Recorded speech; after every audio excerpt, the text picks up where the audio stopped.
Yo, what's going on, guys? Mush back at it with another video. We're going to be going through a couple of things today. First of all, the Resident Evil 2 Remake system requirements have been revealed, so I want to go over that, as that is one of my most anticipated games of not 2018, but 2019. It'll be releasing very early on in 2019, so very excited for that and going to be taking you guys through the requirements. The Microsoft Store is going to be having a little bit of a facelift. New features integrated, but I don't know if this is enough to get people to jump on over to the Windows 10 platform and the Windows 10 store, namely. And finally, in yesterday's summer sale video, a lot of you guys asked me to continue doing those deals videos. I didn't really want to do dedicated videos covering the sale for at least a couple of days, but since so many of you guys asked, I'm just gonna throw on a couple of deals that I think are really good for story-driven games. That is one of the genres a lot of you guys asked me to cover. I've got 3 games to go over, and we'll be looking at that at the end of the video. I figured that was the best way to meet you guys in the middle while talking about some different topics that can also give you guys a heads up on some great deals. So more on that at the end of this video. First up, I want to talk about the Resident Evil 2 Remake PC system requirements. I am super excited for the Resident Evil 2 Remake. Now, I'm not gonna lie, I never even played Resident Evil 2, but I've heard that it is one of the best horror experiences, especially in the Resident Evil franchise. And that trailer at Sony's E3 press conference just looked absolutely fantastic, and I did play Resident Evil 4, so Leon as a main character definitely hits home with me. Some people actually thought that this game was going to be a PlayStation 4 exclusive since it was revealed at the Sony press conference, but it is not. It's a Capcom game after all. It is a third-party publisher, and Capcom has been relatively supportive of the PC as a platform, so I always figured it was going to come to PC. But the system requirements, they aren't all too bad, but let's talk about them. On the minimum side of things, you're looking at a Core i5-4460 2.7 GHz CPU or an AMD FX 6300. That's not all too bad. The FX 6300 still kicking around as a minimum required CPU is kind of incredible. That is a CPU that I was recommending all the way, back in 2012. Not a fantastic CPU at this point, but back in the day, it was a great entry-level CPU, so cool to see it still kicking around. On the minimum side of things, you're also looking at 8 GB of RAM. That's become more commonplace these days. An NVIDIA GeForce GTX 760 or an AMD Radeon R7 260X 2 GB, so nothing too high-end in the GPU department as well as far as minimum requirements goes. The Resident Evil games have always been pretty conservative in terms of their requirements, so I'm not all too shocked by this. However, in the recommended side of things, it does obviously get a bit more beefy. You're looking at an Intel Core i7 3770 or an AMD FX 9590 as your recommended CPU, so some high-end stuff there. The i7 3770 is obviously an older gen i7, but still, that is a very capable CPU. Surprisingly, on the recommended side of things, they are still recommending 8 GB of RAM. That's very surprising. Usually, you'll see minimum listed at 8 GB, and recommended, it'll usually be 12, if not 16. So that is a little bit surprising, seeing the game still kicking around with 8 GB of RAM, but hey, this really seems to be just an outlier. If you're building a higher-end PC in 2018, I would recommend you to pick up 16 GB of RAM. Recommended GPU, you're looking at an NVIDIA GeForce GTX 1060 or an AMD Radeon RX 483 GB GPU. So those aren't anything too crazy. The 1060, obviously a very capable GPU, but they are listing specifically the 3 GB model, which you can get for $200 and change these days.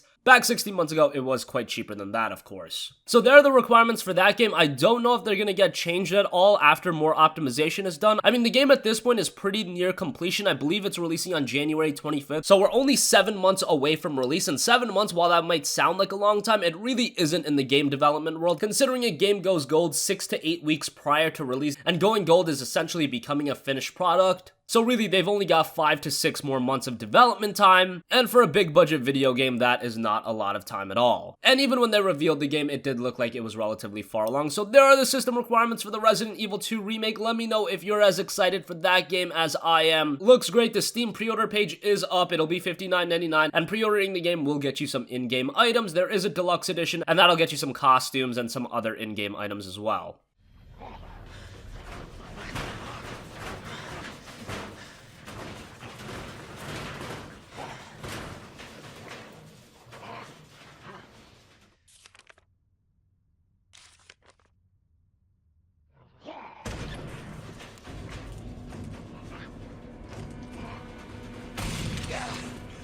Back up! Get the fuck off!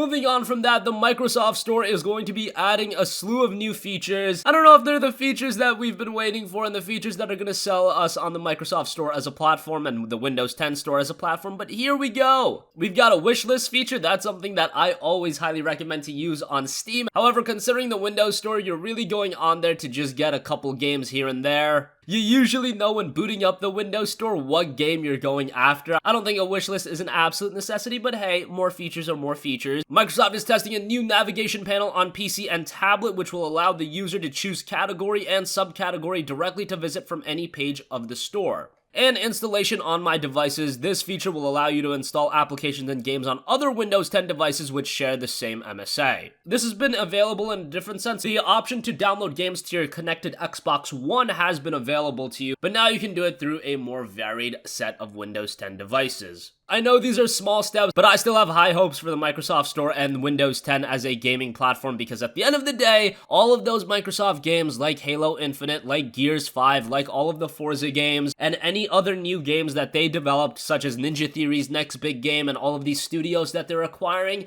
they are going to be exclusive to the Xbox One and yes, the Windows 10 Store. They will not be released on Steam, at least it doesn't look like it. I know there have been a few outliers like Quantum Break, but I don't expect Halo Infinite or Gears 5 or any games like that to be released on Steam. So right now, I'm just in a position where I've got to play with the hand that I'm dealt, and to see the Microsoft Store is making little improvements, hey, I can appreciate that. And finally, a lot of you guys asked me to go through some great story-driven games available on the Steam Summer Sale, and here I have 3 games for you guys. Yes, not a lot, but I decided to forego mentioning any of the Telltale games. You guys already know about the Telltale games. Yes, The Wolf Among Us is great, The Walking Dead is great, Batman the Telltale series is pretty good, Tales from the Borderlands is absolutely hilarious, so there are my recommendations for those. You guys have heard me talk about those in abundance, so I just left those off the list, but if you've yet to check out the Telltale games, hey, give those a look as well. First up, a game that I definitely want to recommend is Oxen-Free, a game developed by Night School Studio, and this studio was actually comprised of some developers that worked on some of the Telltale games. Oxen-Free's got a really cool stylistic look to it. It's about a group of teenagers that go on vacation away to this mysterious island. Now, what I really liked about Oxen-Free is the character interactions and character development. It's a real coming-of-age story of high school students, and when you see these students interact with each other, it kind of takes you back to how you interacted with your friends back in the day, or back when you were in high school, or if you're just in high school right now, you'll probably find the experience very relatable. The thing is, it is a supernatural thriller, so supernatural beings are introduced and the story kind of goes crazy, but I feel like all of the elements that I mentioned remain intact and it's still a very enjoyable game. That's 75% off for $4.99 and I would highly recommend it at that price. You used to come here a lot as a kid,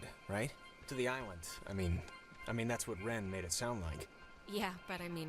You used to come here a lot as a kid, right? You used to come here a lot as a kid.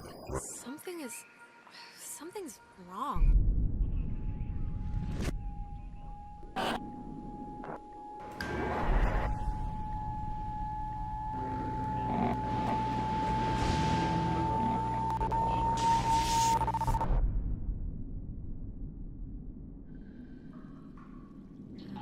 Does it hurt?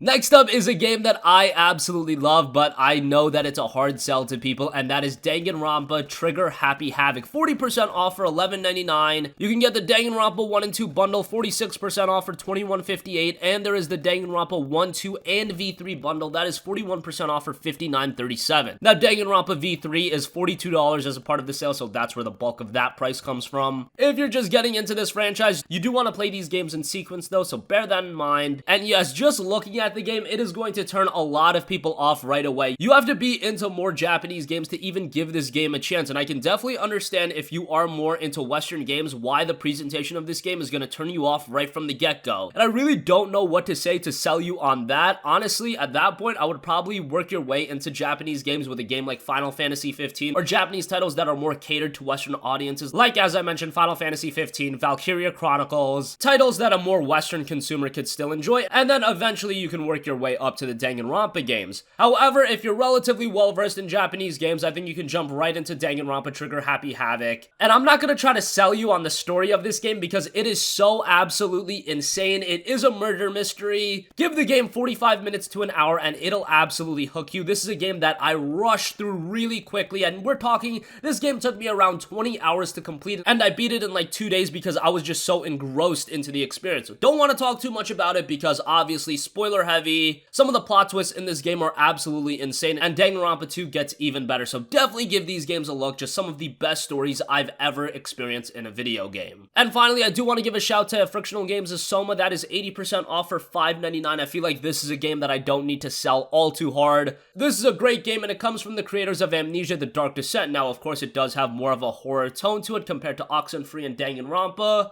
but this is also very much a story-driven game that's light on the gameplay. But as I've said about Soma before, I feel like that really complements Soma as an experience, because in a lot of horror-themed games, to convey that element of horror, it's really best if the player character is as powerless as possible. Now, obviously, some horror games can get away from that, so I don't want to paint horror games, and that's the only way they can be portrayed, but you get the idea. I feel like Soma accentuates that fact, and that helps the game a lot. Typically, the game does go for $29.99, but again, it's 80% off. That's a pretty steep discount on the game, and $5.99 is a great price for Soma.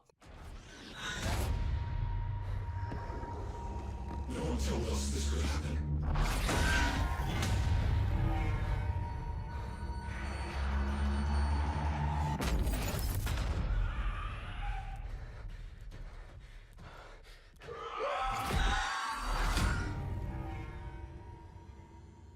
So that is going to conclude this video, guys. I covered a lot. Resident Evil 2 Remake PC system requirements are out. They're not all too crazy, but you are going to need a decent PC, especially if you're looking to run this game at 4K and 60 FPS. The Microsoft Store is seeing some improvements, but it's got a long way to go before it's as comparable of a platform as, to say, Steam or even Origin and Uplay. And I hope you guys dug the 3 games that I went through. Story-driven games, Oxen-Free, great. Danganronpa Trigger Happy Havoc. Yes, a little bit of a sell for those of you not into super Japanese games, but it is fantastic. And Soma, 80% off for $5.99. That is a great game as well. If you guys have a request for a future video, you can leave that in the comment section down below, and I will catch you guys in the next one. Peace out.